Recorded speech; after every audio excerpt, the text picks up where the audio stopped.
PRP అనగానే అది పనిచేయదు, పనిచేసి ఉంటే ఇన్ని రోజులు ఎందుకు అది డార్మెంట్గా ఉంది, అదే కదా పరిస్థితి. అదే పనిచేయదు. ఇది నేను ఎక్కడన్నా పోయి నేను ఎక్కడన్నా ఎవరితో మాట్లాడుతున్నా అది పనిచేయదు. ఇప్పుడు కూడా మీరు వెళ్ళి సార్ ఎవరైనా ఆర్థోపెడిక్ డాక్టర్ దగ్గరికి వెళ్ళి సార్ పిఆర్పి అంటున్నారు కదా సార్, ఇదేంటి సార్ ఇవన్నీ పనిచేయమంటారు. ఎందుకంటారు?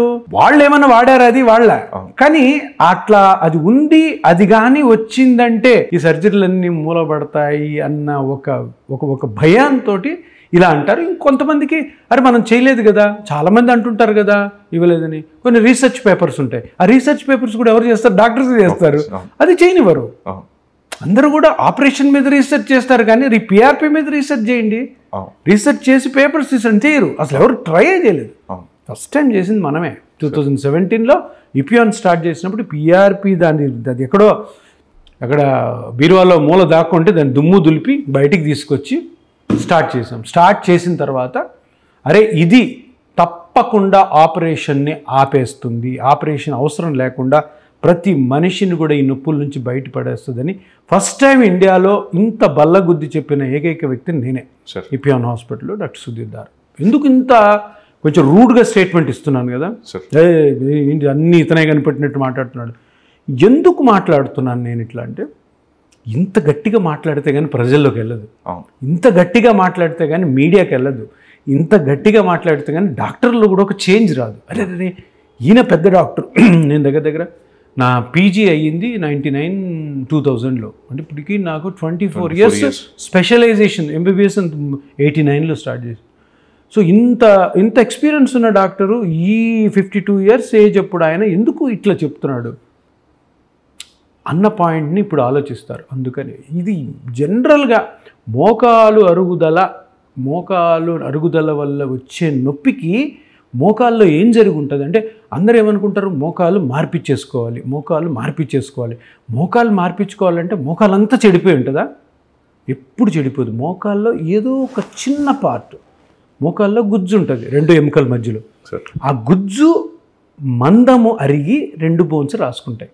ఆ గుజ్జు మందము ఒకటి, అది కూడా గుజ్జు మొత్తం అరిగిపోదు 2 మోకాళ్ళ మధ్యలో, ఎక్కడో ఒక చిన్న పార్ట్ అరిగి ఉంటుంది.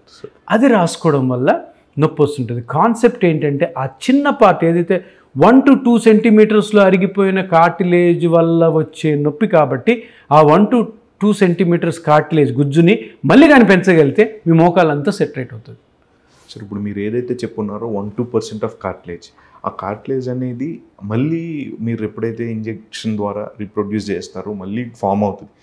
అది లాంగ్ టర్మ్ ఉంటుందా సార్, లేకపోతే ఒకసారి అయిపోతే మళ్ళీ ఇంకెప్పటికీ అదే కంటిన్యూ అవుతుందా, లేకపోతే మధ్యలో మళ్ళీ సేమ్ ఇష్యూ మళ్ళీ ఏదైతే ఉందో కార్టిలేజ్ తగ్గడము, మళ్ళీ అదే జాయింట్ రాసుకోవడము?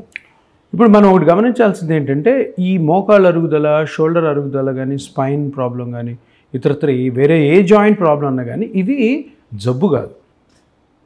ఇది జనరల్గా జుట్టు తెల్లబడినట్టు, జుట్టు ఊడిపోతుంటుంది. ఇప్పుడు ఏజ్ అయ్యాక స్లోగా బట్టతలు వస్తుంది, జుట్టు వైట్ కూడా అవుతుంది. అటువంటి ఒక చిన్న చేంజ్ లైఫ్లో. కాకపోతే జుట్టు ఊడిపోతే బాధ ఏముండదు మనకి. ఎప్పుడైనా అద్దంలో చూసుకున్నారే జుట్టు ఉంటే బాగుండు అనుకుంటాం. పెయిన్ఫుల్ కాదు, ఇది పెయిన్ఫుల్. మోకాలు నొప్పి పెయిన్ఫుల్. ఆ జుట్టు ఊడిపోవడం ఎంతైతే జీవితంలో సహజమో, జీవితంలో అది న్యాచురల్లో, కాల్లో గుజ్జు అరగడం అంతే న్యాచురల్. దానికి పెద్ద పెద్ద ఆపరేషన్లు అంటే న్యాచురల్గా జరుగుతున్న దాన్ని పెద్ద పెద్ద ఆపరేషన్స్కి ఎందుకు వెళ్ళాలన్నది క్వశ్చన్. సో ఇప్పుడు మీరు అడిగిన క్వశ్చన్ అంటే ఎక్కువ రోజులు ఉంటుందా పర్మనెంట్? ఏదైతే మనము అరిగిపోయిన గుజ్జును పెంచుతామో దాన్ని మేనేజ్ చేసుకోవాలి, మెయింటైన్ చేసుకోవాలి. ఎందుకు? సహజంగా అరిగింది, సహజంగా మళ్ళీ అరగచ్చు, అరగకుండా చూసుకోవాలి. దానికి అంత చిన్న పార్ట్కి ఇప్పుడు నేను అన్నట్టు ఇది 2 బొమ్మల్లో కనపడుతుంది, చాలా చిన్న పార్ట్ అని చెప్తున్నాను కదా. ఇది ఈ బ్లూగా ఉన్నది మామూలు గుజ్జు, నార్మల్గా ఉంది. ఇది 30-35 ఏళ్లలో ఇట్లుంటుంది. అరిగింది ఏంటి? ఇది చూడు, ఇక్కడ ఎర్రగా అయింది కదా, రెడ్గా అయింది, ఇంతే. ఈ చిన్న పార్ట్ అరగడం వల్ల నువ్వు మోకాళ్ళందరినీ ఎందుకు మొత్తం మార్చుకోవాలి? ఇదంతా తీసేస్తారు, అవసరం లేదు. ఇది బాగుంది, లిగమెంట్స్ బాగున్నాయి, మెనిస్కస్ బాగుంది, అన్నీ బాగున్నాయి. ఇదొక్కటి, ఈ ఎర్రగా అరిగిన దాని కోసము మోకాలంతా ఎందుకు మార్చుకోవాలి? దీన్ని మళ్ళీ ఇలా చేసుకుంటే మనం రికవర్ కాలేమా? లాజికల్ పాయింట్ కదా. ఇదే పిఆర్పిలో ఉన్న లాజిక్. దీన్ని అట్లా చేసిన తర్వాత మేనేజ్ చేసుకుంటే తప్పకుండా అది ఎక్కువ కాలం ఉంటుంది. సరే మళ్ళీ నొప్పి వచ్చింది, ఇంకా నెక్స్ట్ క్వశ్చన్, సరే సార్ బాగానే ఉంది, 3-4 సంవత్సరాలు 5 సంవత్సరాలు 6 సంవత్సరాలు మంచిగా ఉంది, మళ్ళీ నొప్పి వచ్చింది, గుజ్జు అరిగింది కాదు నొప్పి వచ్చింది మోకాల్లో, మళ్ళీ రండి, చిన్న స్కాన్, ఒక 5 minutesలో స్కాన్ అవుతుంది. ఆ స్కాన్లో ఏ విధమైనటువంటి ప్రాబ్లం వచ్చింది అంటే ఈసారి గుజ్జు అరిగిందా లేదంటే వేరే ప్రాబ్లం వచ్చిందా అది కనుక్కొని దాన్ని మళ్ళీ రికవర్ చేసుకోవచ్చు. అంతేనా? అంతే. సో అరిగిన గుజ్జుని మళ్ళీ పెంచుకొని దాన్ని మేనేజ్ చేసుకోవాలి. ఏదన్నా ఏ ట్రీట్మెంట్, ఆపరేషన్ జరిగినా కూడా దాన్ని మేనేజ్ చేసుకోవాలి. ఏ వేరే ట్రీట్మెంట్ అయినా కూడా మేనేజ్ చేసుకోవాలి. బీపీ ఉంది, బీపీ టాబ్లెట్లు వేసుకొని మేనేజ్ చేసుకోవాలి. ఏ అలోపతిలో కానీ హోమియోపతిలో కానీ ఆయుర్వేదిక్లో కానీ ఏదన్నా ఒక డిసీజ్కి పర్మనెంట్గా ట్రీట్మెంట్ అంటే ఒక ట్యాబ్లెట్ లేదా 15 రోజులు ట్యాబ్లెట్ ఇస్తే మళ్ళీ రాదనేది ఉండదు. ప్రతీది కూడా మేనేజ్మెంట్, మెయింటెనెన్స్. ఏ జబ్బైనా.